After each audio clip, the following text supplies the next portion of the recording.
Hi everyone, so today I'm going to talk to you about atmospheric perspective, and then we're going to do a couple, well we'll do one small little project that's good to practice, and then I'll show you some that I've done, and then we will do one together after that. So atmospheric perspective is really important when you are painting landscapes, because obviously you want the stuff that's in the back to stay in the back and look like it's in the back, and the stuff that's in the front to look like it's in the front. And you do that with color intensity. So we're going to do this little one. You don't need a very big piece of paper, just a little practice piece of paper. And you're going to want some water and a paper towel. And then I had this color sitting here. It was in one of my trays. I was going to get out a blue color anyway, but now I have green as well. So I'm going to use probably mainly just the blue. Squirt it to activate it, and we're going to just do a really quick, easy tutorial on painting that atmospheric perspective. So I'm just going to grab a brush. Because this is a small piece of paper, I don't need a huge brush. I'm going to use a number 6 round brush. And the first thing, and I'm not going to tape it down, just because it's a little tiny piece of paper. The first thing I'm going to do is wet down, and you want to wet, and I'm not going to tape this whole thing, or sorry, I'm not going to tape it down, because I'm not worried about edges. I don't care if it's exactly where it should be on the top. We're not going to digitize this. I mean, you might want to digitize yours, but this one's just to practice. And then we'll do the real thing here in a minute. But get it a little bit wet. Well, I shouldn't say a little bit, but make sure it is wet all over. Kind of tip it. Make sure you got shine everywhere. The first thing we're going to do is paint in the sky. Now, sky usually starts darker at the top and it gets lighter as we go down. So I'm going to start with more paint up here at the top. And then I'm going to start moving that paint down. And if you get more on your brush, you're going to want to go back up to the top. And then I'm going to turn it. You may have to add more water. A little bit more. And just push and pull this paint. And I just want it to just kind of disappear. But the reason you wet it all the way down is because you don't want to have some funky line somewhere in there. Okay, so we're going to let that dry really quick, and it won't take very long, but we're going to let that dry, and then we'll do the next step. Okay, so this is a great project for a hairdryer, because you don't want to have to wait too long. But I went and hair dried this, and this is the reason why you tape normal paper down. Because this is so small, it's not a big deal. But anyway, so the next thing we're going to do is add in some mountains. Now, atmospheric perspective, the stuff farthest away is the lightest, and then it gets darker and darker as it comes. And we're just going to keep using that exact same blue, and I'm going to water it down fairly good, but I still want some color. It's got to be a little bit different than the background, but as you see, it's like not much paint. Now I'm going to just make some arbitrary bumps in the sky, just whatever. You don't need to do anything, you know, just whatever looks good. And you can see that almost just like blends in. Now what you're going to want to do is blend this down, but you're going to want to do it with clean water to give that that look of like a mist in between. And blend it down kind of far, because you don't want to have some weird, like I said with the sky, you want it to be somewhere, you don't want to have some funky line somewhere halfway down the page that you got to figure out how to deal with later. So, there's my first layer. We're going to let that dry, and then we'll come back. Okay, so I went and blow dried that layer, and we're going to work on our next layer. So this next layer needs to be a little bit darker, so I'm going to get more paint and less water.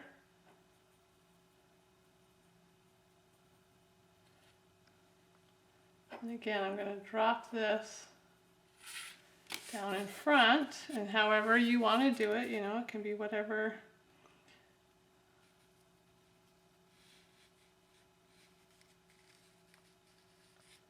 And then I like to now pull down some color. Don't let it dry.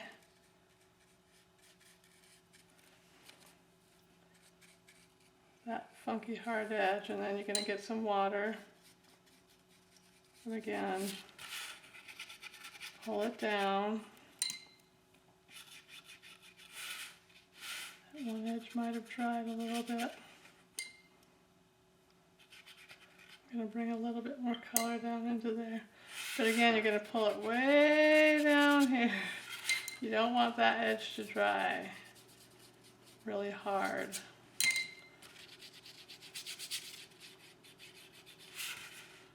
And that's kind of already started to dry, but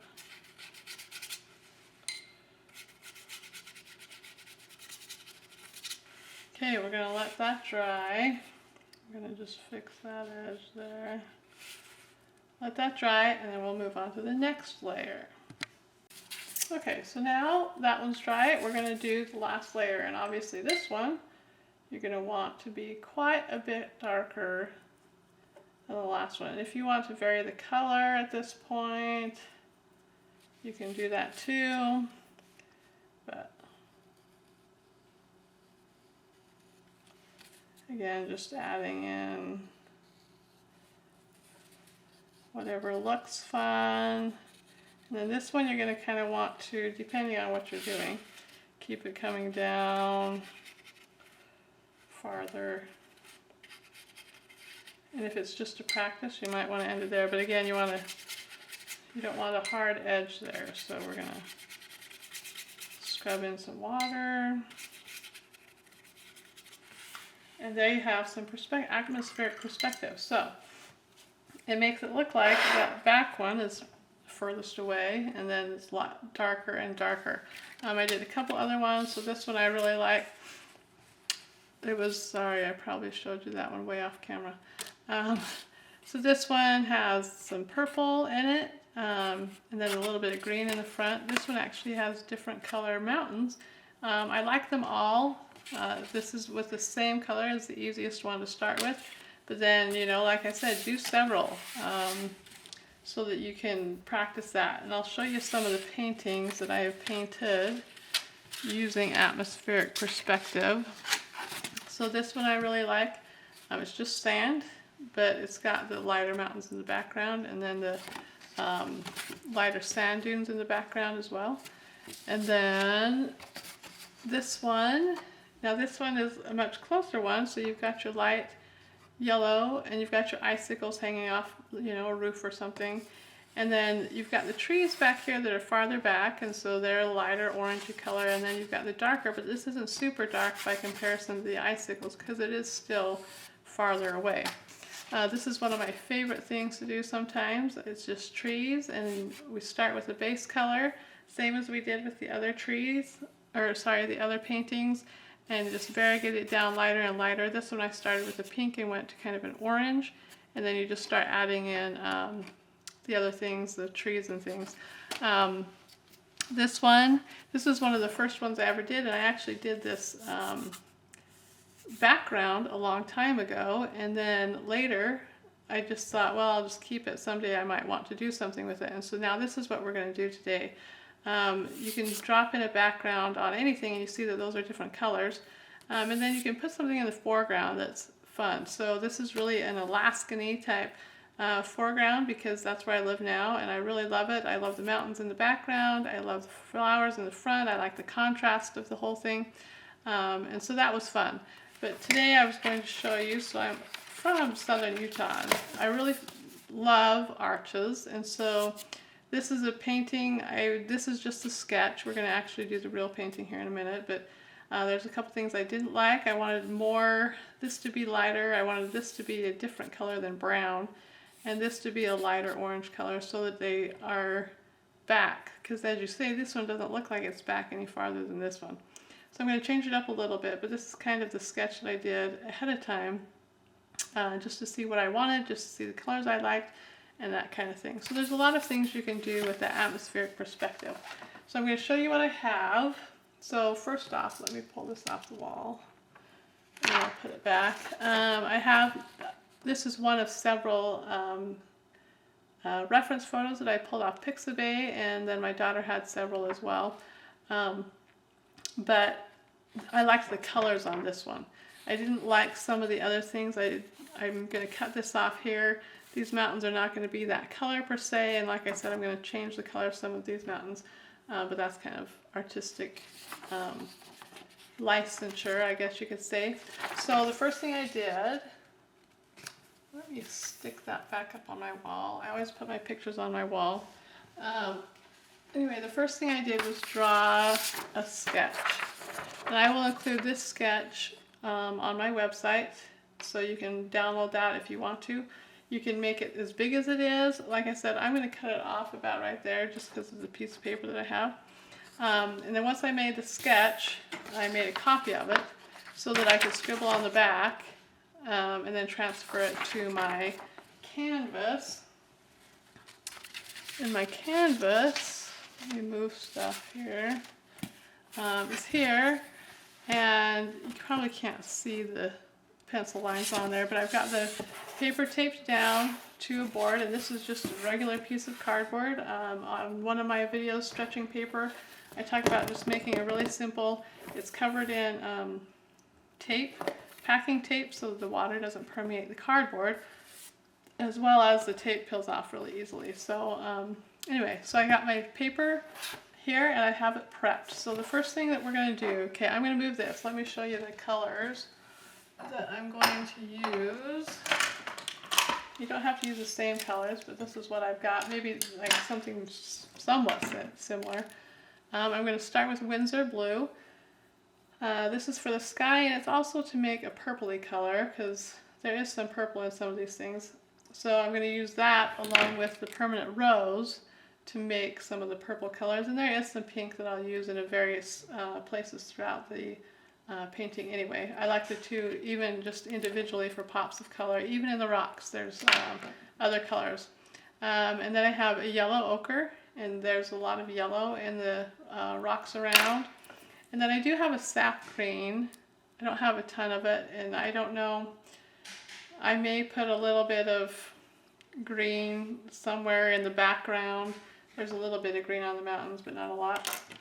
And then I have a transparent Pyrrole, sorry, I don't know how to say these, Pyrrole or Pyrrole Orange, Daniel Smith. And that one's, it's a very, very bright orange color. And then hold on, I got one more, burnt sienna. I ran out of the tube, so I threw the tube away. I forgot that I needed it. Burnt sienna is just kind of a nice orange color, a nice earthy orange color. So those are the colors that I'm going to use, and I have those set up in my palette. And this was left over in my palette from something else I did. It's a lemon yellow. I may or may not use it, I don't know. But you don't really need that one in your palette at all. So, and then I have my paper towel. I have a clean water jar. This is for washes and things. And then I have the water jar I use for rinsing my brush. And then I always keep, as you can see, a very colorful piece of paper. I keep this next to my thing so that I can test colors before I actually put it on my painting. And my water jar sits on that. And then you're going to want a variety of brushes. So this one's going to be a little bit different than these little ones that we did, in that this has nothing in between the mountains, whereas this has the arch that we're going to have to paint around before we get down to the mountains. And the mountains here, it doesn't matter if it kind of, the background color goes into that or the sky color goes into that. Like I said, we're going to start dark and then work our way down to light. But we do you need to use a brush that you know you can get around the arch with. However, this is about a 10 by 10 piece of paper. It's going to require a lot of water, and it's going to require a lot of speed to get particularly the sky end. The rest of them aren't as big a deal, but the sky will need to be done quickly. So whatever size brush you're going to use for that, I'm going to use a size 12, and this is Low Cornell, but I really like the Princeton ones lately. I might, around the arch, switch to a size 10 or a size 8, but I have all those here available. So a large variety of brushes, not a large variety, but a variety of brushes is great to have. I may even get down to a 6 or a 4 around some of the more detailed areas, but probably nothing smaller than that. Actually, I shouldn't say that. I probably will use my rigger brush to do some fine lines and stuff around the arch. But it depends on how much detail that you want to add into that painting. So, but to start off with, I'm going to have my 12 in my hand, and I'm going to have my 10 right here where I can grab it. And we're going to first start by wetting the whole piece of paper. Not the whole piece, sorry. Wetting all the way down, probably down through that first set of mountains, like I said, so that everything can kind of blend. And then we'll drop in our color. So I'm going to use my clean water, get my brush really wet. And this one is kind of about working quickly. Get everything covered, and you probably have to go over it more than once, just because you're going to have to slow down. And I am not going to worry about that inside of the arch at this very moment in time. I'm going to paint that here in a minute, separately from the rest of the sky, just because it would take too much time. And my paint, like my paper, is already drying. So kind of like I said, kind of go down into, and I'm tipping it so that I can see the shine. So tip your paper, make sure it's shiny. Like I said, don't worry about those one mountain ranges. Just worry mainly about your arch. And this paper I didn't stretch because I actually have a painting on the back that I didn't like that I cut up. But I thought, well, it probably won't make a difference. It's making a little bit of a difference. Okay, so I'm going to start with my blue. Like I said, I want the top to be darker than anything else. So I'm going to start fairly dark. And then I'm going to just keep moving down, moving down. I want it to go darker than that. Right at the top. And the one thing, I'm not going to put any clouds in this. So you could put clouds. This is where I grew up, and there's not a lot of clouds down there for the most part in the sky. Now once I get down closer, I'm going to just get water and just keep coming down. And I'm going to end at the tops of those hills, but it's going to kind of run into the tops of the hills, and that's okay. I'm going to come over here. Actually, I probably want a little bit more color here. Coming down.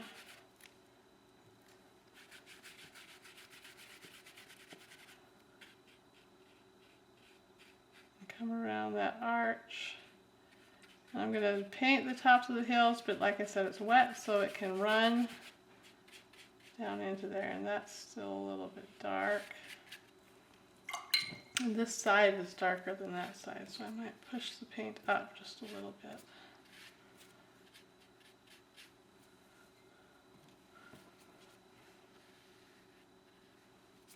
And make sure you got around your arch. So there we go. And that's got a funky little...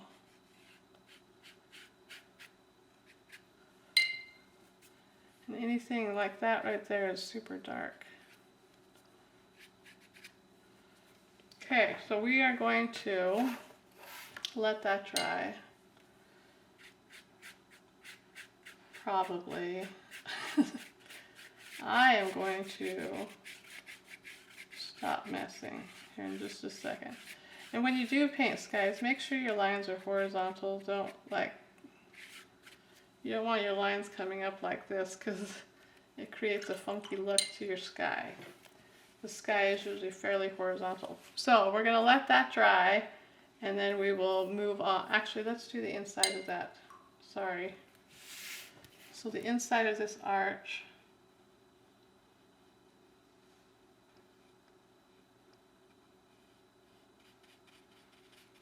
Like I said, I'm going to go down over that, and it's pretty light. I actually have enough, probably close to enough blue on my paintbrush, but I will put a little bit more. Just a little bit, just so that it's got a little bit of color back there. Alright, we're going to let that dry, and then we will move on with the painting. Okay, so I feel like my background is dry enough to do the next step. So one thing I wanted to show you, so right here, I kind of got the blue came over into my art. So what I'm going to do is take my brush with a little bit of water, wipe most of it off, and just come in here and start scrubbing it a little bit. And have a paper towel on hand. And I'm probably not going to get it all off, but at least make it so there's not quite as hard an edge there. There we go. And then the other thing I don't like is how hard that edge there is. So I'm going to also scrub that. Sorry, go this way. And just kind of soften out that edge. And one thing I'm going to do on this top one is I'm going to wipe, which kind of pulls that hard edge off. I'm going to do this edge right here too. You got to be careful. You don't want to scrub too much or it will ruin your paper. But okay, so the next thing we're going to do is add in this very background. Now, if you remember the, hold on, let me grab my other one. This one, it was a very blue, but almost kind of purpley. It was a little bit darker than I wanted, but I want to go back with that purpley color because there's a lot of purple in the desert that you see. So I'm going to use that same, the blue that we've been using, and a little bit of that permanent rose that we have on our palette. And I don't want it to be like purple, but I want it to be lighter. I want it to be a little bit of a different color than this top part. So, but also it needs to be lighter. So I'm going to mix up some. And now the other thing to notice is, so we have this set of mountains, but then this comes down, and these are back behind, and then this is part of this hill right here that goes up. So I'm going to just do these right here first, well, kind of that one too, and then we'll do the next set, but it'll be slightly darker. So this one's going to be the lightest.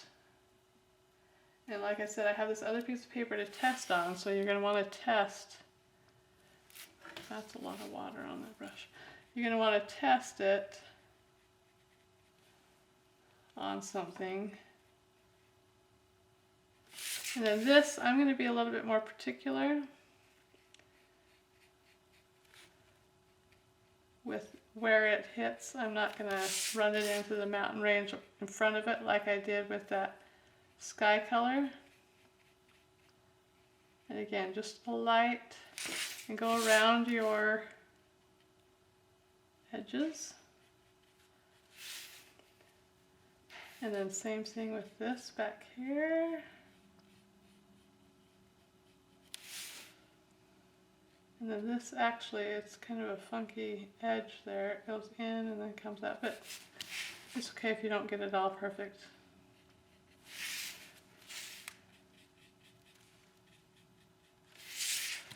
Following my pencil line. My pencil line on this one is a little bit darker, and I guess I probably could have lightened it up because I'm sure you probably can't see it, but I was like, I left it kind of dark.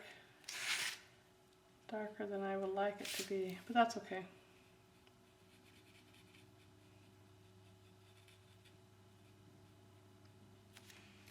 Okay, so there's my very back set of mountains. Now while that dries, I'm going to paint in this middle section, and there's one spot, wait a second, I gotta fix it. One spot where it does touch, but I think by the time I get to that point that this will be dry. So this middle section has actually got a little bit more green. So this one is purple, this one's going to be purple as well, but a little bit darker. This one's going to be hanging towards a little bit of the greener side of things, but not super dark again. So mixing up, I'm going to do the same blue that I used for the sky. And then I'm going to take a little bit of that sap green and mix it in. And again, this is going to have to be darker than those other areas, but you don't want it to be super dark.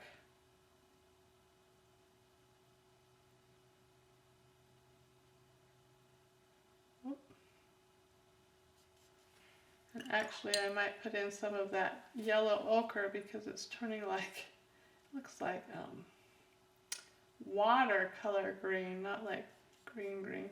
Okay, I think I like that. Now one thing to remember is to err on the side of too light initially. You don't want to get it so dark that you're like, oh, I regret it. You know, you can't take it, in watercolor you can't take it back.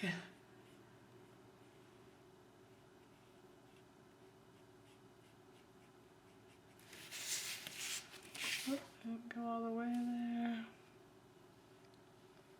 Sorry, I had to turn it to paint. I'm not real good at painting all the same direction. Anyway, get this one dropped in there. Kind of follow those lines, and if you're not right exact, that's probably fine.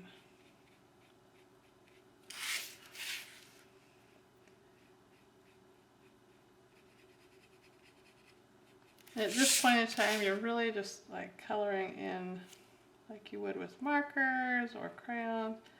One thing I am going to do on this one is add a little bit more color, like a little bit more green. Now we'll find out here if that's actually dry.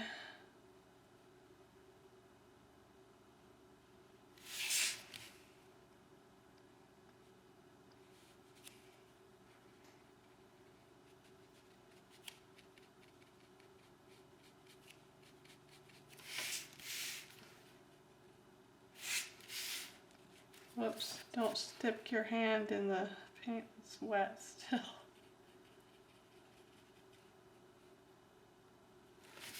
Okay, now here's the test. It is dry. Okay, and then the last, so this last little bit is also part of that little mountain area.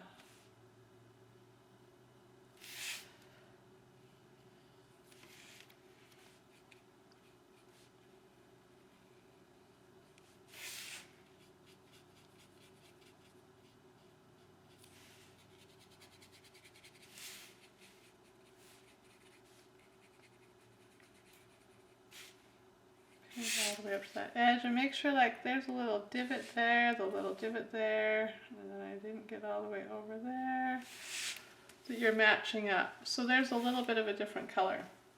This one I am going to take, maybe I'm too dry already. Well, we'll do something a little bit different here in just a minute with that. Okay, so is this dry here? Probably. So I'm going to work on this back mountains, but fronter, that's not a word, I'm sure. The one in between here. And so right here, hopefully by the time I get to that point, this will be dry. I know this one's dry, so I'm going to start at the top, giving that as much time to dry as I can. One thing to remember though, as we go along, like I'm going to turn this and whatnot, just make sure you remember that some of this is still wet over here.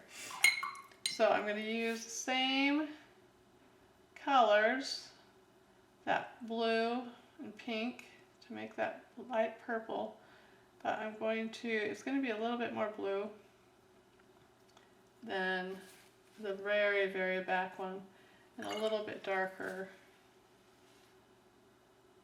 But again, it's fairly far away, so we don't want it to be hugely darker. So I'm going to start over here and see how it, yeah, that's all right.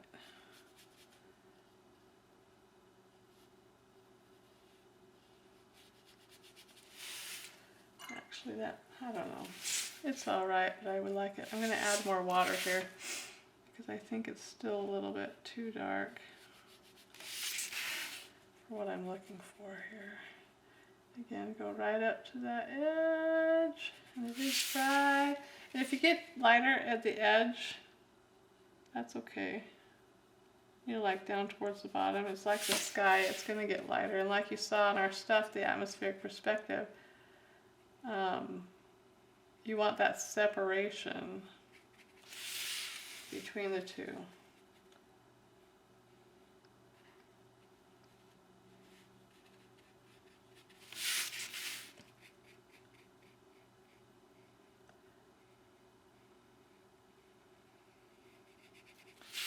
That you don't actually want to touch. And see how just that little bit of color change pushes that one set of mountains back and pulls this second set forward just a little bit.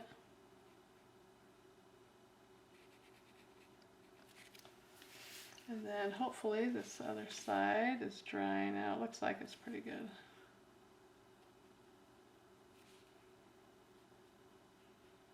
But again, just be careful, go up to the line, but don't cross the line.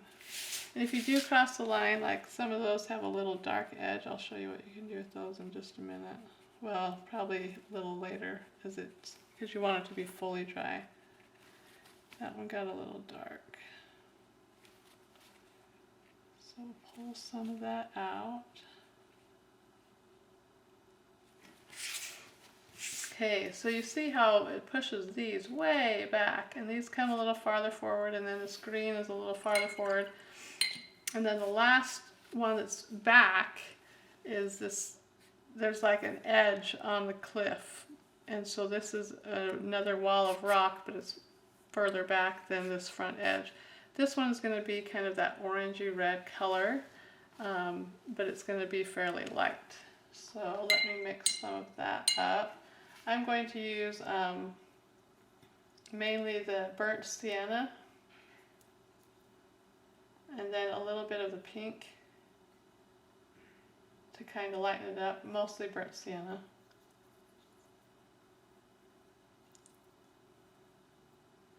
And again, it's not, I don't want this to be as dark as what this foreground is going to be.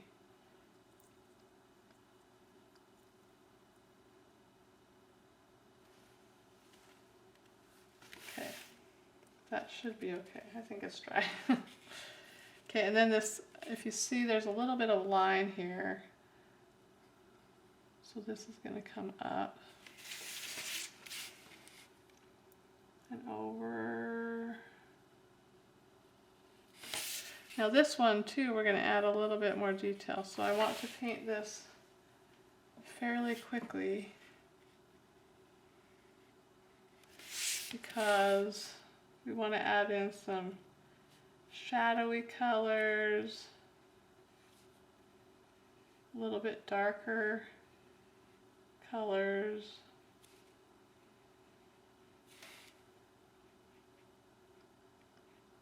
There's this little rocks in front of this arch, or on this arch.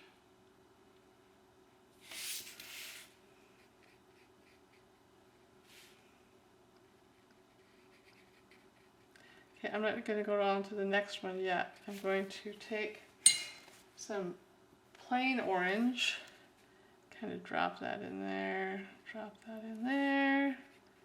And then I'm also going to take some blue, and blue and orange make brown. I don't want a lot of blue on there. That was a lot of blue on my brush. Dab most of it off and then scrub in, and it'll turn it brown in some of those areas to give a little bit more variety, and it also creates like a shadowy look as well.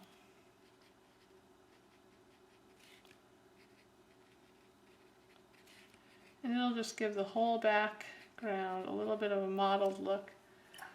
I'm going to take some of that orange, some more pure orange. That one spot got really blue. And then I also am going to take a little bit of the yellow ochre, which is a light color. This is going to kind of push the other colors away a little bit. And you can't really tell probably on camera a difference, but I'm going to keep it kind of up towards the top to give kind of a yellowy color. And then again, this bottom on this one you want to be somewhat darker. And we'll probably add in a little bit of shadow maybe. Anyway, I think that's about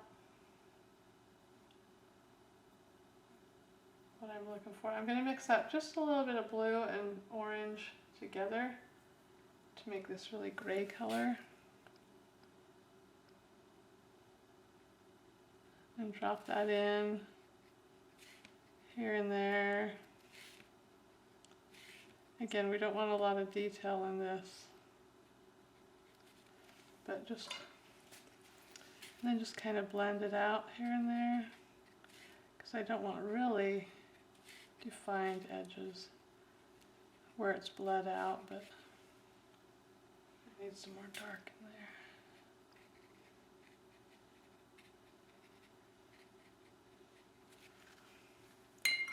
Anyway, we're going to leave that, and then I'm going to move on to this one. And again, this one comes through here and then down through here, but I'm going to just do this one next. Oops, I need paint first. Again, that pinky orange.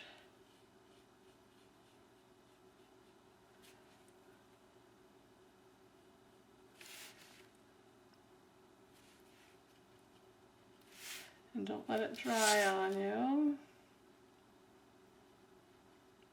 Come into each one of those cracks and crevices because they need to be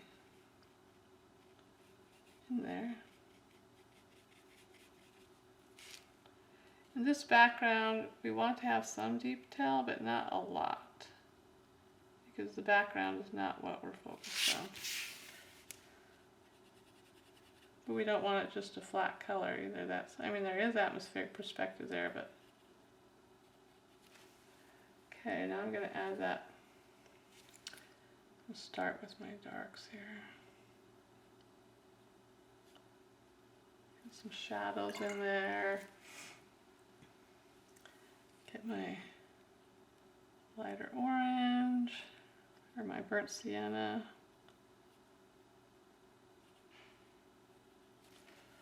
I want some of that yellow ochre. Whoops, whoa, some.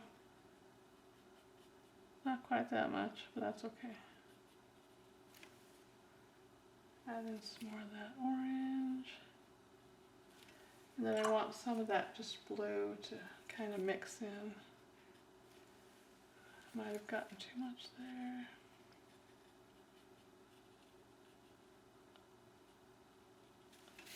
Okay, I'm going to leave that for now. And then do this last little bit.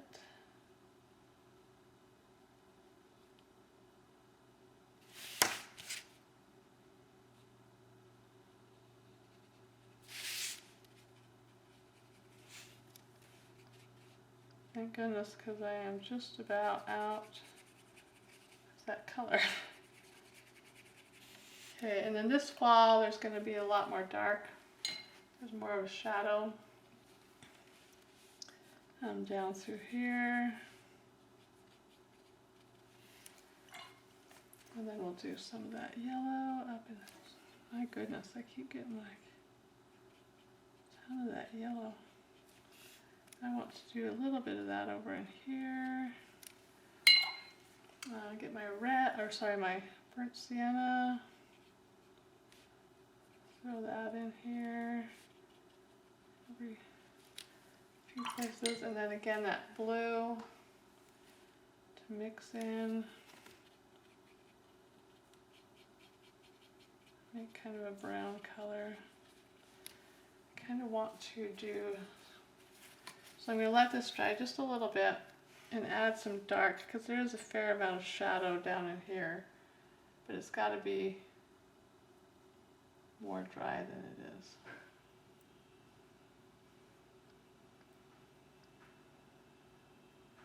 So I'm going to mix up just a little bit more of that.